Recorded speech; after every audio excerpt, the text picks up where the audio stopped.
नमस्कार। एक बार फिर टीडीएम सफलता चैनल में आप सभी का स्वागत है।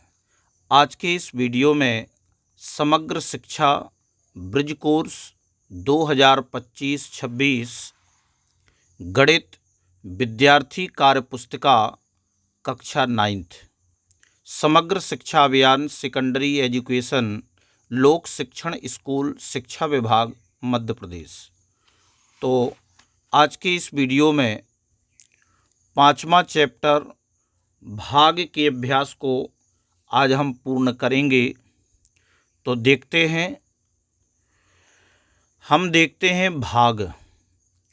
जब एक संख्या का भाग दूसरी संख्या में देते हैं तो हमें भागफल जो प्राप्त होता है, इसको हम कार्यपत्रक 1 के माध्यम से समझने का प्रयास करते हैं। प्रश्न पहला है, निम्नलिखित संख्याओं का भाग कीजिए। तो 200 भागे 10 बराबर 20। जब हम 200 में 10 का भाग देंगे तो हमें 20 प्राप्त होगा।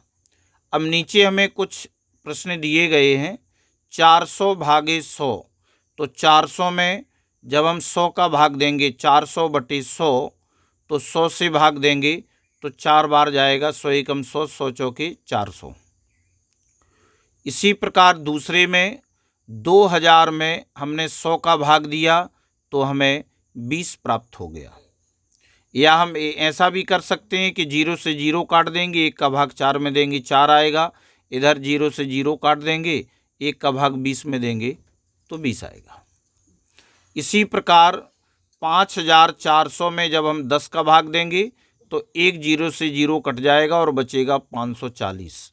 फिर 5000 में भाग देंगे 1000 का तो 3 0 से 3 0 कट जाएंगे और 1 का भाग 5 में लगेगा तो उत्तर हमारा 5 आ जाएगा। इसी प्रकार से दूसरे प्रश्न में कहा गया है कि निम्नलिखित संख्याओं का भाग किए बिना हल कीजिए। हमें भाग नहीं करना है और हल करना है, जिसके लिए हमें भागफल और शेषफल चाहिए। भागफल और शेषफल। तो पहले प्रश्न में कहा है कि 1235 भागे 10। जब हम 10 का भाग 1235 में देंगे तो हमें भागफल 123 और 5 शेषफल बचेगा। क्योंकि यहाँ पर 1 शून्य है, इसलिए यहाँ 5 इसमें शेषफल में बचेगा। अब सेकंड में दिया है 526 भागे 10। तो यहाँ पर जब हम 10 का भाग देंगे तो हमें भागफल 52 और शेषफल 6 बचेगा।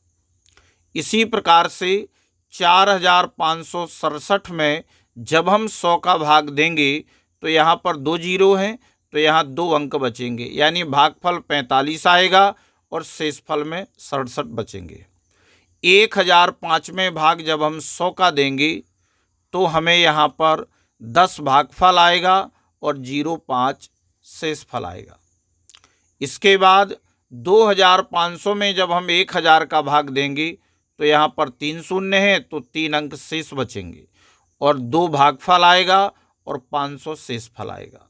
छठवें में 34567 में जब हम 1000 का भाग देंगे तो 3 जीरो हैं इसमें, तो 1 2 3, यानी 567 शेष रहेगा और 34 भागफल आएगा। तो भाग किए बिना हम इस प्रकार से बता सकते हैं। अब तीसरे प्रश्न में कहा गया है कि निम्नलिखित संख्याओं का भाग कीजिए। अब हमें भाग करना है। यहाँ पर हमें संख्या दी गई है, 3 का भाग हम 693 में देंगे तो हम इस प्रकार से भाग देंगे और हमें 231 प्राप्त होगा। 624 में जब हम 4 से भाग देंगे तो हमें 156 प्राप्त होगा। इस प्रकार से हम भाग की प्रक्रिया को संपन्न करेंगे। और 795 में जब हम 5 से भाग देंगे तो हमें 159 प्राप्त होगा। और 357 में 7 से भाग देंगे तो हमें 51 भागफल के रूप में मिलेगा। इसी प्रकार से कुछ भाग हमें आगे भी दिए गए हैं। 505 में हम 5 से भाग देंगे तो 101 प्राप्त होगा। 124 में 4 से भाग देंगे तो 31 भागफल के रूप में मिलेगा। 618 में 6 से भाग देंगे तो हमें 103 प्राप्त होगा, और 100 में जब हम 2 से भाग देंगे तो हमें भागफल के रूप में 50 प्राप्त होंगे। इस प्रकार से हम इस पेज नंबर 21 का अभ्यास करेंगे। प्रश्न क्रमांक चौथे में निम्नलिखित संख्याओं का भाग कीजिए। अब हमें यहाँ पर भी भाग देना है, तो जिस प्रकार से हमने वहाँ पर भाग दिए हैं और यहाँ पर हमें भागफल और शेषफल भी बताना है।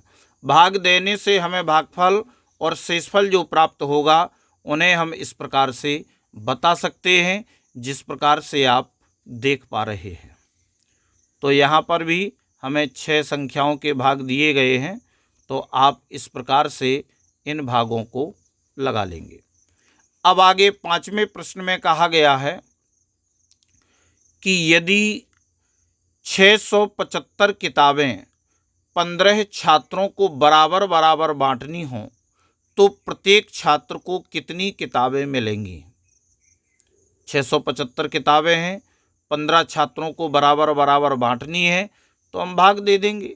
लिखेंगे कि प्रत्येक छात्र को मिली किताबें 675/15 है, तो 15 से भाग हम 675 में देंगे तो हमें 45 प्राप्त होगा। अतः प्रत्येक छात्र को 45 किताबें मिलेंगी। आगे प्रश्न में दिया है कि यदि 1500 रुपये को 5 भाई बहनों के बीच बराबर बराबर बांटना हो तो प्रत्येक को कितने रुपए मिलेंगे। तो यहाँ पर भी हम भाग दे देंगे। प्रत्येक भाई बहन को मिले रुपए 1500 रुपये में जब हम 5 का भाग लगाएंगे तो हमें 300 प्राप्त होगा।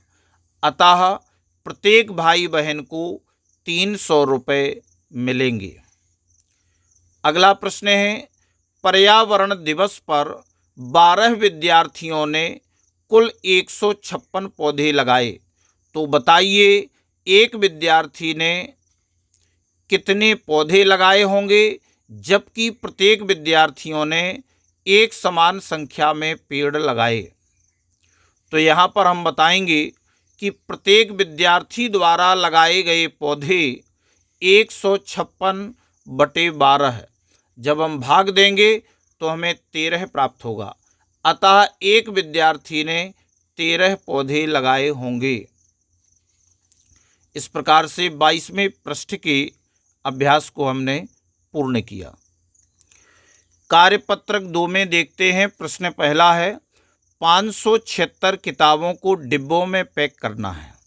अगर एक डिब्बे में 24 किताबें आती हैं तो कितने डिब्बों की ज़रूरत पड़ेगी। तो हम लिखेंगे कि 576 किताबों को पैक करने के लिए आवश्यक डिब्बों की संख्या बराबर 576/24 बराबर कितना आ गया, 24। तो उत्तर में बता देंगे कि अतः किताबों को पैक करने के लिए 24 डिब्बों की ज़रूरत पड़ेगी। अगला प्रश्न है, 836 लोग एक हॉल में फिल्म देख रहे हैं। अगर हॉल में एक समान संख्या की सीटों की 44 कतारें हैं तो एक कतार में कितने लोग बैठ सकते हैं। तो आप बता देंगे कि हॉल की एक कतार में बैठ सकने वाले लोगों की संख्या 836/44, तो भाग देने पर हमें 19 मिलता है। तो हम उत्तर में बता देंगे कि अतः हॉल की एक कतार में 19 लोग बैठ सकते हैं। अगला प्रश्न है, एक माली ने 458 सेब के पेड़ खरीदे। वह हर लाइन में 15 पेड़ लगाना चाहता है। वह कितनी लाइनों में पेड़ लगा पाएगा और कितने पेड़ शेष बच जाएंगे। तो यहाँ पर जब हम भाग देंगे, 15 का भाग जब हम 458 में देंगे तो हमें भागफल 30 और 8 शेष बचेंगे। तो उत्तर में लिखेंगे कि अतः माली एक लाइन में 15 पेड़ लगाने के बाद, क्योंकि वह हर लाइन में 15 पेड़ लगाना चाहता है, तो कितनी लाइन में पेड़ लगा पाएगा और कितने पेड़ शेष बच जाएंगे। तो माली एक लाइन में 15 पेड़ लगाने के बाद पेड़ों की 30 लाइन लगा पाएगा, फिर भी उसके पास 8 पेड़ शेष बचेंगे। अगला प्रश्न चौथा है, अगर 16 लड्डू एक डिब्बे में पैक किए जा सकते हैं तो 144 लड्डुओं को पैक करने के लिए कितने डिब्बों की ज़रूरत पड़ेगी। तो यहाँ पर हम ध्यान देंगे कि 144 लड्डुओं को पैक करने के लिए आवश्यक डिब्बों की संख्या 144/16 है। 16 से भाग देंगे, 16 नंबर 144। तो उत्तर में लिखेंगे कि अतः 144 लड्डुओं को पैक करने के लिए 9 डिब्बों की ज़रूरत पड़ेगी। अगला प्रश्न है, एक स्कूल में 26 कमरे हैं, हर कमरे में 4 पौधे हैं। अगर हर पौधे को 2 कप पानी चाहिए तो सभी पौधों के लिए कितने पानी की ज़रूरत पड़ेगी। तो हम बताएंगे कि 26 कमरों में कुल पौधों की संख्या बराबर 26 गुणा 4 बराबर 104। सभी पौधों के लिए आवश्यक पानी के कपों की संख्या 104 गुणा 2, तो कितना आ गया 208 कप। चूंकि 26 कमरे, हर कमरे में 4 पौधे हैं, तो 26 गुणा 4 करेंगे तो 104, और हर पौधे को 2 कप पानी चाहिए और 104 पौधे हैं, तो इसमें भी हम 2 का गुणा करेंगे तो हमें 208 प्राप्त होंगे। तो हम उत्तर में बता देंगे कि अतः सभी पौधों के लिए 208 कप पानी की ज़रूरत पड़ेगी। इस प्रकार से हम 23वें पृष्ठ के अभ्यास को पूर्ण करते हैं। कार्यपत्रक 3 में देख रहे हैं कि एक बड़े गत्ते के डिब्बे में साबुन की 85 टिक्कियाँ आ सकती हैं।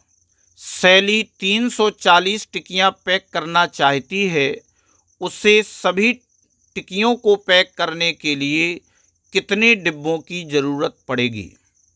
तो आप इसमें लिखेंगे कि 340 टिक्कियाँ पैक करने के लिए आवश्यक गत्ते के डिब्बों की संख्या 340/85।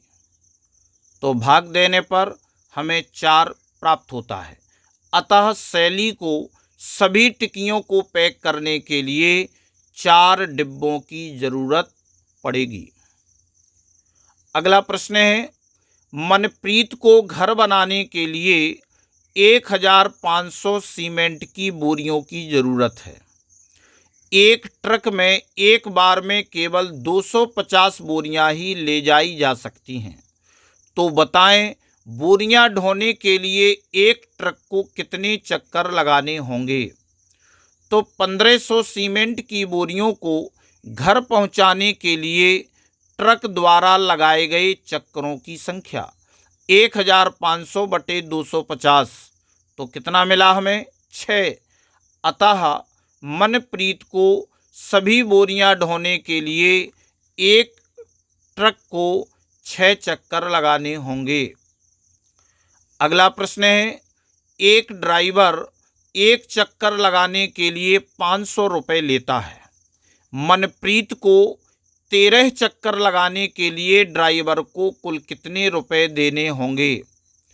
तो मनप्रीत द्वारा ड्राइवर को 13 चक्कर लगाने के लिए दिए गए कुल रुपए 500 गुणा 13 है, 13×5 और 2 जीरो 6500 रुपये। अतः मनप्रीत को 13 चक्कर लगाने के लिए ड्राइवर को कुल 6500 रुपये देने होंगे। अगला प्रश्न चौथा है, एक विद्यालय के कक्षा 5 में कुल 240 विद्यार्थी हैं। विद्यालय में कक्षा 5 को 4 वर्गों में बांटा गया हो, तो बताएं प्रत्येक वर्ग में कितने विद्यार्थी हैं। तो कक्षा 5 के प्रत्येक वर्ग में विद्यार्थियों की संख्या 240/4, 4 वर्गों में बांटा गया है। 4 से भाग देंगे तो हमें 60 प्राप्त होगा। अतः विद्यालय के प्रत्येक वर्ग में 60 विद्यार्थी हैं। 5वां प्रश्न है, रोहन के पास कुल 560 कंचे हैं। यदि रोहन उन कंचों को अपने 8 दोस्तों में बराबर बराबर बांटता है तो बताएं प्रत्येक को कितने कंचे मिले।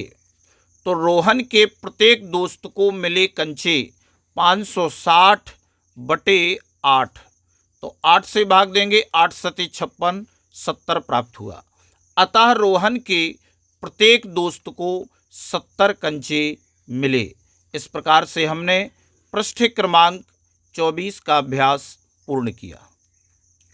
अब आखिरी में हम इस चैप्टर का अधिगम परीक्षण करते हैं, जिसमें हमने कुछ गुणा और भाग के प्रश्नों को हल किया। तो यहाँ पर परीक्षण के दौरान हम पहला प्रश्न देखते हैं, रिक्त स्थान भरें। तो यहाँ पर हमें कुछ तालिका सी दी गई है। 18 में जब हम 3 का भाग देंगे, 3 18, 6 प्राप्त होगा। तो 3 × 6 = 18 मिलेगा। जब हम 12 में 3 से भाग देंगे तो 3 चौके 12, 4, 3 × 4 = 12। 27 में 3 से भाग देंगे, 3 नाम 27, तो 3 × 9 = 9 × 27। फिर 3 से भाग 30 में देंगे, 3 धाम 30, 3 × 10 = 10 तिहाई 30। इसी प्रकार से हम सेकंड में भी इस प्रकार से कर लेंगे। अब आगे सेकंड प्रश्न में दिया है, जे हमें भाग दिए गए हैं, तो भाग के प्रश्नों को भी हम हल कर चुके हैं। तो इस प्रकार से आप इन भाग के प्रश्नों को हल करेंगे। अब नीचे प्रश्न दिया है कि सुरभि को 500 रुपये के खुले चाहिए। यदि वह बदले में सभी 20 रुपये के नोट चाहती है तो उसे कितने नोट मिलेंगे। तो सुरभि को मिले 20 रुपये के नोटों की संख्या 500/20। जब हम 20 से भाग 500 में देंगे तो हमें 25 प्राप्त होगा। अतः सुरभि को 25 नोट मिलेंगे। अगला प्रश्न है, किसी विद्यालय में 180 बच्चों का नामांकन है। यदि 30 बच्चों के लिए एक शिक्षक की आवश्यकता है तो बताइए विद्यालय में कुल कितने शिक्षकों की आवश्यकता होगी। तो विद्यालय में कुल आवश्यक शिक्षकों की संख्या 180/30, तो 3 18, 6 प्राप्त हुआ। अतः विद्यालय में कुल 6 शिक्षकों की आवश्यकता होगी। 5वां प्रश्न है, 72 फूलों से 6 मालाएं बनाई जाती हैं। यदि प्रत्येक माला में फूलों की संख्या समान है तो प्रत्येक माला में कितने फूल होंगे। तो हम बताएंगे कि प्रत्येक माला में फूलों की संख्या 72/6, 12 × 72, 12 प्राप्त हुआ। अतः प्रत्येक माला में 12 फूल होंगे। तो इस प्रकार से 25वें पृष्ठ के अभ्यास को हमने पूरा किया और इस प्रकार से ये चैप्टर आज आपका पूरा होता है। तो इस वीडियो में बस इतना ही। नेक्स्ट वीडियो में हम अगले टॉपिक के साथ होंगे। अगर आपको ये वीडियो अच्छा लगा हो तो वीडियो के लिए कमेंट और शेयर अवश्य करें। धन्यवाद।